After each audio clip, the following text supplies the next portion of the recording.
about finances, and something that I was thinking about. I'd read something on it, and it spurred a lot of thought, so I thought I would share it real quick.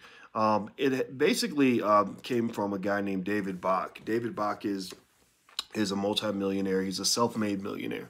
It's important to know the distinction between someone being an inherited millionaire versus a self-made millionaire. Self-made millionaires can give you good financial advice because they started off where you are, or maybe where you used to be, and they're now millionaires. So I wanted to share this advice for anybody that wants to do better, that wants to elevate their condition.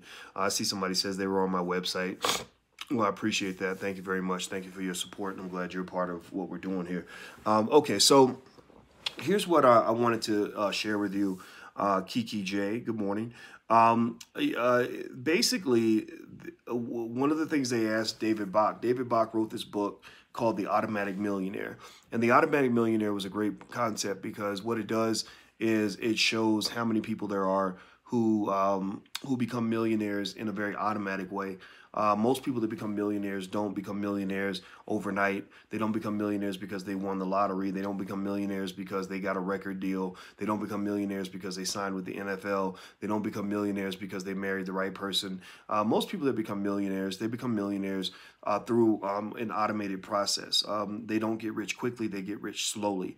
And so in this book, The Automatic Millionaire, David Bach talks about that process, but also what David Bach talked about was during an interview, they were asking him about millennials and just young people, period. But really, this advice applies to everybody, not just millennials. This applies to everybody. And they basically said, what's the biggest financial mistake you've seen occur amongst young people? And he said, oh, it's very easy. He said, the biggest financial mistake that I see amongst young people is renting versus trying to own a house. That basically when you try to, when you only choose to rent, what effectively you're kind of doing is you're really throwing away a lot of wealth. I mean, a ton of wealth. There's actually a study that shows, I don't know if you guys know this, but the average homeowner has 38 times more wealth than the average renter. Did you know that? That the average homeowner has 38 times more wealth than the average renter. Now, my philosophy on this has been pretty basic, where I've cited studies that basically show that when they analyze the difference between poor people and middle class people, they find that the number one factor in the difference in wealth between poor and middle class is home ownership, the decision to try to own a home or whatever. And the number one reason for the gap between middle class and rich is stock market participation. Rich people put money in the stock market. Like, for example, this morning I woke up and I saw that my stock portfolio has shot up, by a ton. And I was like, what happened? And I found out that General Electric went up 14%, and I'd invested heavily in GE. Among many, I probably have stock in 300-400 companies or something, because I spread my money out. But the thing is that if you're not an investor, you don't get a chance to participate in that. So it's almost like if you think about building wealth, like going down a road, you think about it like traveling down a road. Some people, maybe are standing still. Some people are walking, but then you got some people that have moving sidewalks. Some people are riding in a car, and that car goes a lot faster than your feet. So basically, when you're trying to build wealth just by working without investing, without owning a home or any of that, it's almost like trying to travel down that road on your feet. And if someone else has a car, then they're going to go further than you. They're going to go a lot faster than you.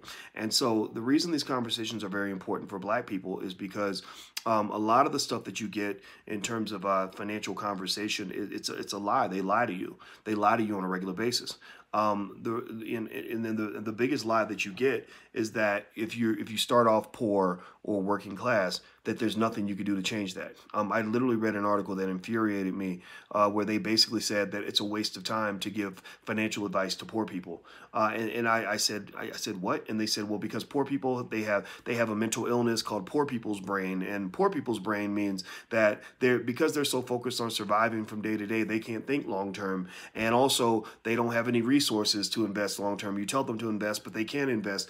And I'm like, well, that doesn't make any sense, because a person can invest in the stock market for $5 now. They have apps where you can invest for $5. And I know a lot of poor people who can come up with $5 if they have to. I know a lot of poor people who wear Jordans, who wear shoes that I can't afford. It's not that I can't afford to buy them. I'm sure. I mean, I could buy Jordans all day, I guess, but I'm not thinking about buying expensive shoes. It doesn't mean I hate Jordans. It just means that that's not my top priority typically when it comes to money. So I think that, that one of the things that tends to happen is that we underestimate the impact of the poverty mentality. We act like that's not a thing, and we think that because we talk about the poverty mentality, that means we're denying the fact that there are structural factors that play a role in poverty. No, there are lots of structural factors. We know these structural factors, and so my argument is that it makes sense to study these factors so that you can learn how to get around these factors. An obstacle isn't something that moves and blocks you everywhere you move. Like if you're trying to go around a mountain, it's not like if you go a mile to the east, the mountain's going to move and block you. And if you go a mile to the west, the mountain's going to move and block you again. Or if you try to fly over it, the mountain's going to rise up and block you. No, the mountain's going to sit still. And if you just stand still too, then you're not going to be able to go around it. But if you're thinking, okay, well, if I go around this thing, then I can get to the other side, then you're going to be better off than people who just sit there and say, well, of course I can't go forward. There's this mountain here. There's this obstacle. This obstacle stopping me. So how can I ever do better for my life? And I think it's very, very sad, because, I know that America is not a good country in some ways. I mean, I know that there's a lot of racism and stuff, but I've never seen, there's no law. There are millions of black people out here right now every day that are out buying houses. They're saving they're pulling their little nickels together, and they've made home ownership a top priority. My friend Tia Brown told me a story about how she wanted to own a house. So she said, I'm going to do my hair at home and save the money I would have given to the hair salon, and I'm going to put that toward a down payment on my house. I have to be a homeowner. It's about priorities. You see, like I knew a young lady I used to mentor, and she would tell me how she was too broke to invest and she couldn't get ahead and everything else.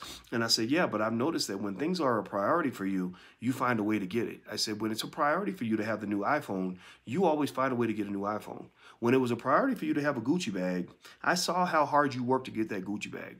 So you're a person who manifests the things that matter to you, and the things that don't matter to you, you say, oh, I'm too poor, or oh, I'm too black, or oh, I'm too ignorant, or oh, I'm too weak, or oh, I'm too whatever. But when it comes to something that you really want, you find a way to make it happen. You find a way to get it in. Now, let me look at a couple of your, okay, I see, somebody says snaps. That's funny. Dr. Boyce, I have a few questions if you could answer them for me. Shabazz, I'm gonna tell you, the worst question to ask me is to say, can I ask you a question? Because then I won't see your actual question, because I'll answer your question. So you'll say, can I ask you a question? And I'll go, sure. And then I won't see your question ever again, because you should just ask a question. That's how you do it. Just ask the question. You are so real smart. I wish you was my man. Oh, wow. She's up here flirting before breakfast. What the hell? No, being here flirting before breakfast. All right. So basically, if you want to know one of the biggest mistakes that young people make, but this is really applicable for any generation, it's not trying to understand home ownership, not committing to it. If you look at wealth levels between homeowners and non-homeowners, there's a huge gap. And I'm telling you, it makes a huge difference. Like when you have a house and you're consistently paying rent every month, just like everybody else, then what happens is your money stacks up, your wealth stacks up on autopilot.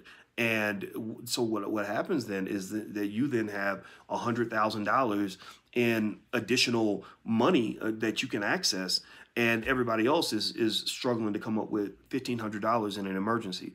Well, it's hard to come up with that money if you are giving everything away through rent. Now, home ownership, though, isn't something that you always have to do. I'm just a believer in owning something, right? So for me, my home, I didn't really care so much about home ownership. I cared more about owning a business and owning stocks and things like that. That was where most of my ownership went. And now, I have some equity in the house, but for the most part, and it does help. help. It helps a lot. But for the most part, I work to build most of my wealth through business ownership and stock ownership.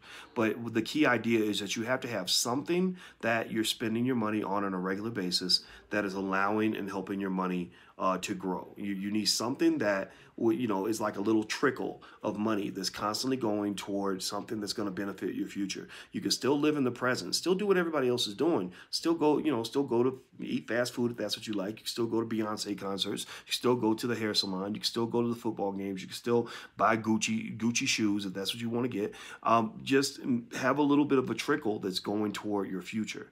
That's the key. That's why people go broke, I think, is because they don't have that trickle that's got their back in case they run into a financial disaster. So don't make that mistake. That's important. How do you find a niche to build a business in? That's a longer conversation.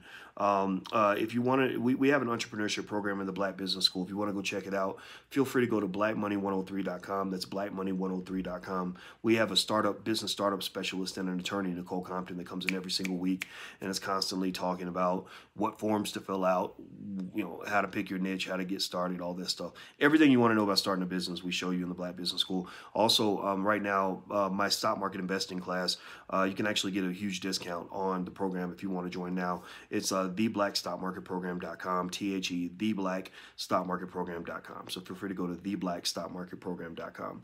Please hit that like button. If you're on social media, please hit the like button. How may I contact you? You can email manager@boycewatkins.com. Just know that she doesn't read most of the emails if they're too long. So just make sure that whatever you want to say, whatever business you want, that you make it pretty quick and pretty brief so that she can get through the email. What do you think about Spike Lee, his speech at the Oscars last night? I think that Spike, I don't care if Spike wins an Oscar or not. I think Spike was a great filmmaker before they told him that he was a good filmmaker. I don't think, I think that we need to get beyond the point where we need white folks to tell us that we're good at something. The Oscars are racist. Hollywood is racist. So why do you wait for a racist to tell you that you're a good black person? Like that's it. That's not smart. Like why would you wait for a racist? Why are you waiting for a racist institution to tell you that you're a qualified Negro? That's your mental illness. That's not their problem. That's your mental illness. That's your issue. Right. So that's my 2 cents on Spike Lee. I think it's great. I think it's good that Spike told white people about themselves and all that. But again, I told you, I could care less if he wins an Oscar. I've read the history about Oscars. I read How the Jews Invented Hollywood, which is a very good book written by a Jewish man, so it's not anti-Semitic. The book was a great blueprint on how to build an entertainment empire. And I think that anybody who wants to understand business, the business of entertainment, should read books like that so you can know how to build your own. The thing about the Oscars is that the Oscars were created out of thin air. They were just something that they just made up so that they could give awards to the actors so that the actors wouldn't ask for more money. So it was built to be a distraction. It was artificial. It was something that was designed to have artificial value. It doesn't have real value. Oscars really don't mean much anything. Now do me a favor, if you're on YouTube, please hit that thumbs up button. Please take a second, hit that thumbs up button. Let me see here. Ask Alexa to play African American trivia. Support black-owned developers. Okay, interesting. Good. Okay, I'll do that, sure. I own 2 homes in California, but the new tax house penalizes homeowners in high-cost states with multiple homes. Second home is exempt from mortgage deduction. Yeah, I think even with the tax challenges, I just think home ownership is usually just a winning play in general. I'm not saying that it's always perfect. You got to make sure you do your homework and research and everything, but home ownership, I mean, think about this. I mean, think about it. If you're not investing your money, what are you going to do with it? What are you doing with it? I mean, some people save it, but a lot of people don't save it. They just spend it. So if you spend your money, you're guaranteed to lose everything. At least if you invest your money, you have a chance on your money growing. And the thing about real estate is it doesn't matter. Even if the real estate market crashes, it is always recovered. So if you buy some property and the value drops for whatever reason, it's going to go up. If you hold that property for 20 years, it's very hard to lose money. My girlfriend wants to rent near her job. How do I get her to buy for long term? I wouldn't try to talk her into anything. I would just maybe give her your point of view. Maybe let her watch this video, and then some people aren't ready to buy right away. So it's okay. It doesn't mean that they're stupid or anything. You just might want to talk to them about it. And basically, when you're renting, you're buying your landlord a house. Right, so it doesn't make sense that people that rent will say that I can't afford to buy a house. because when you rent long enough, you actually buy your landlord a house. If you pay rent of say $1,500 a month, growing by the rate of inflation over, say, a 25, 30-year period, you've literally bought your landlord $1 million house. If he takes that money and he invests that money into, some other asset, he can actually grow that into $1 million. Girls, stop flirting with him. We trying to learn something. Okay. I don't even think that she probably ain't even real. She's probably she's that's probably a bot. She's a bot. It's probably some old fat white dude trying to cause problems. And y'all know I'm a mediocre looking black man. I do not believe in all that flirting. I think it's fake. Anyway, let me see here. Are more Hidden Colors movies coming soon? You have to ask Tariq. I assume that there is. I assume he has more stuff coming out. He's doing well with those movies, and I think it's great. I think the Hidden Colors series is one of the great accomplishments in the black community. A lot of respect for what he's done with Hidden Colors. Hello, Lifestyle. How are you? Good morning. Mediocre black stuff. Let me see here. Well, I'm not in this for the sexy points. I'm in this, for the knowledge points. So whatever gets you through the morning, I'm cool with that. You mad because nobody flirt with you or no? Am I mad? No, that doesn't make me mad. I don't need to. I'm going to tell y'all, we live in the Me Too era. So flirting is not a blessing all the time. Sometimes it's a curse. So just understand that. Yeah, because I've had, when I was single, I had women approach me, and I was very selective. And every now and then I date a woman, and I had one woman that caused me a lot of headaches. And it made me wish I had never met that girl. When you meet somebody with issues, you got to be really careful. So you have to evaluate people before you let them in your life. And then if you see warning signs, you got to evacuate the building. So I think in that situation, I remember thinking, I got to get away from this person because ain't nothing scarier than a crazy person who has some emotional void that you can't help fulfill. It's kind of crazy. Let me see here. I have to do Black Money 101 before 102 because I'm 21 and I don't know anything. Yeah, start with blackmoney101.com. Blackmoney101.com is the first class in the Black Money sequence. That'll get you started. That's an introduction to the power of money. So if you go through all of that and get your certificate in that, you'll be very, very good. You'll be well prepared. Like literally, there's no way you could hear all these lectures that I put together and go through all the PowerPoints and not walk away with a financial literacy level that exceeds a lot of MBA students.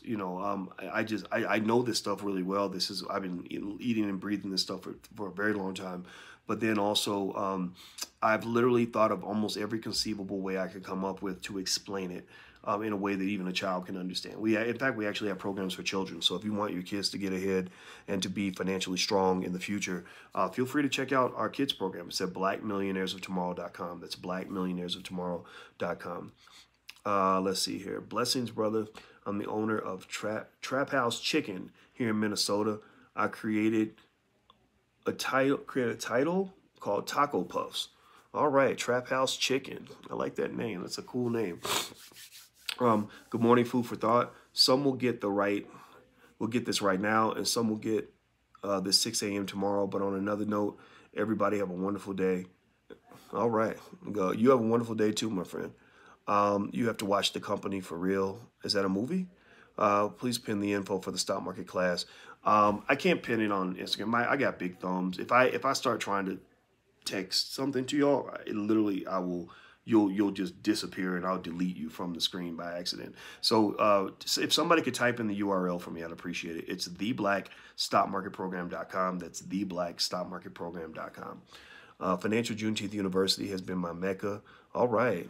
That's one of the free classes we have in the Black Business School, so feel free to check that out. Of course, I have 2 stock cards. I don't know what to do with them. Stock cards. Okay, I don't know what that means exactly. Can you please state all of your websites? The blackstockmarketprogram.com is a good place to start. That's the one that has the stock market investing class. Let's see here. How do you feel about business funding programs? Well, one of the things that I've mentioned recently is when I was asked by someone that was connected to Kamala Harris, like they were sort of like, okay, what do you want from the presidential candidates? I said, I think that it's a damn shame that we have a country where a young black kid can get $100,000 you know, in debt to go to college, to go to a big white university. Is going to take all their wealth, but they can't get $20,000 for a small business loan. So I said, if you really want to help the Black community, don't create more jobs, don't give them more student loan debt, give them opportunities to either get funding for businesses, either through grants or loans or seed capital, so that they can start their businesses and get their businesses off the ground. And then also, if they really wanted to be really creative and really supportive, and I would love to help them with this, if they wanted me to be a part of this, is, you know, create some business incubators all throughout the country. You know, just rent out, like if you rented out, you know, 100 spaces all throughout the United States, you know, for like, let's say, you know, you're releasing them for less than $10,000 a month, you could literally like mass educate like tens of thousands of Black business owners every year. Like literally, and this was my dream for the Black Business School. It's still my dream. I still want to would love to do this, but I would love to have like these Black economic places, like almost like churches that we could all go to, and you send your children, and everybody that goes through there knows how to start a business by the time they're done. You know, I believe every Black child in America should know how to start a business by the age of 12. Every Black child in America should know how to invest in the stock market. Every Black child in America should know the basics of owning a home. That would lead to probably a $5 to $10 trillion wealth transfer in one generation. Because the thing about wealth is that wealth is this scary game where smart people win and unprepared people lose. People that have the training do better than the people that don't have the training. That's why you have these, you know, fat cats on Wall Street. Some of them were born poor. Not all of them were born rich. Some of them were born poor, who have figured out how to get, you know, $10 million in their bank account. And you know, and the thing is, you know, you can say all you want about structural inequality and all that stuff, but you can't start talking about structural inequality if we as a community haven't even, you know, been able to learn the basics on what it takes to build wealth, right? If we haven't even learned the basics, like it's almost like if somebody puts me in the Dallas Cowboys uniform and they put me on a football field, and the Washington Redskins are my opponent, and they're scoring touchdown after touchdown. Every time they get the ball, they're scoring on me. I can't tackle them. I can't move the ball 2 yards. I don't know what to do. And I say, well, the reason that the Redskins are winning is because they're cheating. You know, we're using their referees. We're playing in their home stadium, you know, all this other stuff. But really, at the end of the day, you know, why are they singing? So anyway, at the end of the day, you know, somebody could come along and say, yeah, that's true, Boyce. But, you know, did you do any weight training in the off season? Did you do any game preparation? Did you study any X's and O's to get ready for the game? Did you put together a game plan to try to win this game? Did you do any practice? Have you had any football practices in the last 6 months, right? Somebody could ask me all those questions and they could say, we could unrig the entire game. We could change everything about this game, but you're going to still lose the game because you're not prepared. You're going to lose the game because you did not choose to get ready. You can put everything you want on the structural factors if you want, but at the end of the day, if you're not prepared, you're always going to lose the game. And so the thing that Black people have to understand is that, you know, we know that racism is real. We know the structural factors exist. We know that oppression has been in existence. We know all of these things. But if we never learn, or if we never prepare for the game, if we never give ourselves the basic skills, then we will always lose the game. White people could tomorrow pay $1 trillion in reparations, change all the rules and all the laws, and there are still some of us who are always going to lose the game because they're not prepared to play the game and they were never trained on the game. So what I'm saying to you as Black people is train yourselves on the game. Train your children on the game. It's 3 basic areas: stock and bond investing, real estate investing, and entrepreneurship. Make sure your children are trained on those 3 areas. That's going to put them light years ahead of everybody, not just Black people, but everybody. Okay. So anyway, they're making a lot of noise downstairs. So it's making it hard for me to focus and concentrate. Let me see, Dr. B, you have a legal program specifically geared toward small businesses. Yeah, if you go to, we actually do have a law school for non-lawyers in the Black Business School. We have attorneys that teach in that program. you could go to theblacklegalprogram.com. That's theblacklegalprogram.com. So feel free to go check that out. They meet every single week, and it's very, very good. So we even have one for children too, if you're interested in getting your kids involved. So I'm out of here, guys. So take care. Please hit that thumbs up button. Make sure you hit the thumbs up button. Make sure you hit the share button, subscribe button, all the good stuff. Also, if you want to know, again, the stock market class, which actually for a limited time is discounted right now. So feel free to go to theblackstockmarketprogram.com. That's theblackstockmarketprogram.com. All right, so I'm out of here, guys. I'm going to hang up now, and I will see you later. Take care. Have a good day. Be good. Peace.